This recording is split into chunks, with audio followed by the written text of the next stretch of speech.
Okay, rates of reaction and stuff. Complete and balance this equation. Right, calcium carbonate and hydrochloric acid. They actually tell you in the question what the products are. Unbelievable. Is this an exam or play school? Christ on a tandem. Anyway, rant over. Okay, let's just do the question. Right. Okay, this is a carbonate with an acid, okay? So it should be tattooed on your brain that carbonate plus acid makes salt plus water plus carbon dioxide, right? So a carbonate is a type of base, okay? So acid plus base makes salt plus water. You need to know that. Acid plus carbonate makes salt plus water, because it's a base, plus the extra CO2. So, salt. What's the salt going to be? Well, calcium and chlorine. Calcium chloride. Okay, calcium chloride. Right. How many chlorines or chlorides go on the calcium? Well, calcium, you need to know, is 2 plus. And the chloride is 1 minus. So to get it to balance, there must be 2 of them. Okay, so that's our salt. And then water. I hope you know that water is H2O. And CO2. Okay, there we go. Carbonate plus acid makes salt plus water plus CO2. Right, now we've got to balance it. So, what have we got at the moment?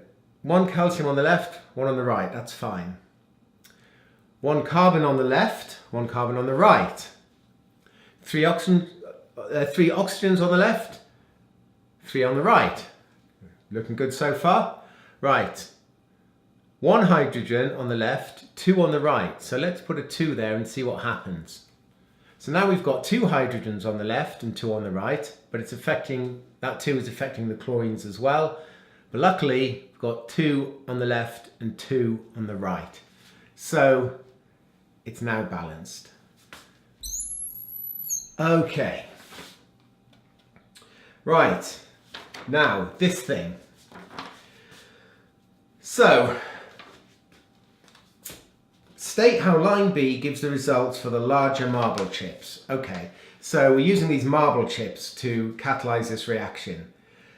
B is the same mass of marble chips for experiments A and B, but B, the chips are larger, so they have a larger surface area, so they'll catalyze the reaction more slowly. Okay. There's only 1 mark. You have to state, you don't have to explain, it's only 1 mark, how line B gives the results for the larger marble chips. Okay, so I just explained it, but you don't have to do that. The reason is large marble chips, smaller surface area, so it catalyzes reaction less efficiently or more slowly. So, but to state it, the reasons are B is less steep. Okay, but 1 mark, try and say 2 things if you can.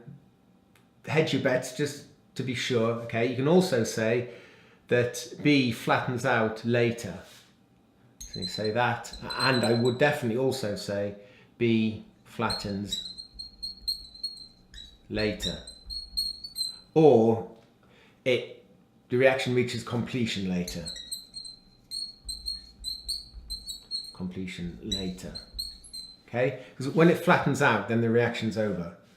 So A starts flattening about there, B starts flattening about there. Okay, so say all that for your 1 mark. Right. A tangent has been drawn on A. Well, I haven't drawn it yet. Calculate the reaction rate at this point. Okay, so there's some sort of a tangent at about there. And it looks something like that on your question paper, okay?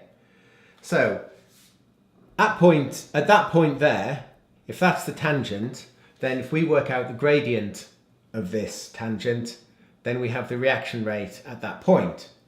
So, gradient is rise over run. Rise over run, okay? Now, let's choose the very beginning and end of this point. You can do it somewhere here if you want. You're just making life difficult for yourself. Just choose that point and that point. And on your question sheet, I believe that is 30 cm cubed.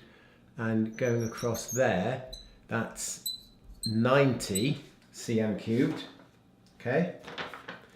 So the rise is 90 from there to there is 90 minus 30. Okay. Now the run from there, which is 0, to there, at that point was 72 seconds. Okay, so the run is 72 minus 0 from there to there. So that becomes 60 over 72. Stick it in your calculator and you get 0.83 recurring centimetre cubed, that's in seconds, centimetres cubed per second. There we go. Simple as that. Okay, during a reaction, reactants are used up and the rate of reaction decreases. Explain in terms of particles why the rate of reaction decreases for 2 marks. Okay, standard exam question. Change of colour, why not? Okay, so 2 marks, let's try and say 3 things. So firstly, again, you've got to kind of state the obvious. So as the reactants are used up, then you get fewer reactants. I know it's obvious, but you say this stuff and you get marks. Fewer reactant particles. Okay. Then, therefore, there will be fewer collisions per second.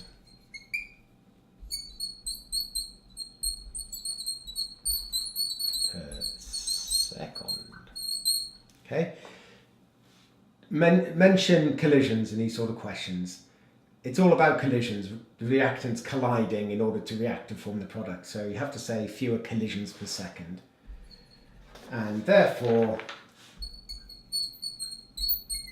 the rate of reaction rate decreases. Boom, 2 marks.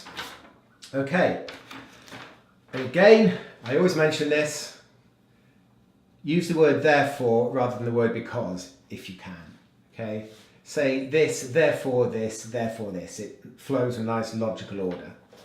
Okay, right, this thing. Which of these graphs shows the mass of catalyst as a reaction takes place?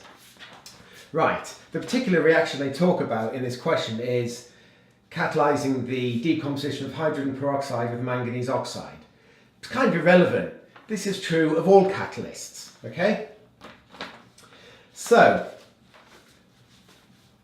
what's the definition of a catalyst? Okay, a catalyst is a substance that accelerates the rate of a reaction, but without itself being changed by the end of that reaction. Okay, that's the definition. Learn that. So, it's in the definition. It itself is not changed by the reaction. So, its mass doesn't change beginning and end of the reaction. So, it must be this one. Okay? These 3 are red herrings. The mass of the catalyst doesn't decrease, and it certainly doesn't increase. Okay? Catalyst is unchanged by a reaction, so its mass is just constant. Good. Right, and finally we're over here. So, this thing. Okay, explain why it is not possible to predict what the rate of experiment 2 will be compared to experiment 1 for 3 marks. Okay, so we're doing these 2 experiments. Experiment 1 is done at 30 degrees C and 1 atmosphere. Experiment 2 is done at 20 degrees C and 2 atmospheres. Okay, why can we not say what the rate of experiment 2 will be compared to experiment 1. Okay, there's only one way to extract 3 marks from this question. So, we'll talk about temperature for 1 mark, we'll talk about pressure for another mark, and then we'll conclude it for the 3rd mark. Okay, so firstly, experiment 2 is done at a lower temperature than experiment 1. Okay, now as you increase temperature, that increases reaction rate. So from going from experiment 1 temperature to experiment 2, it's a decrease in temperature. Okay, and therefore a decrease in reaction rate. Okay, we're going to say a similar thing for pressure. Going from experiment 1 to experiment 2, you're increasing the pressure. Okay, and therefore, as you increase pressure, you would increase the reaction rate. Okay, increasing temperature increases reaction rate, and increasing pressure increases reaction rate. So we've decreased temperature, but we've increased pressure. So we can't say whether experiment 2 will go at a faster rate than experiment 1, because we can't say which of these 2 effects will be greater.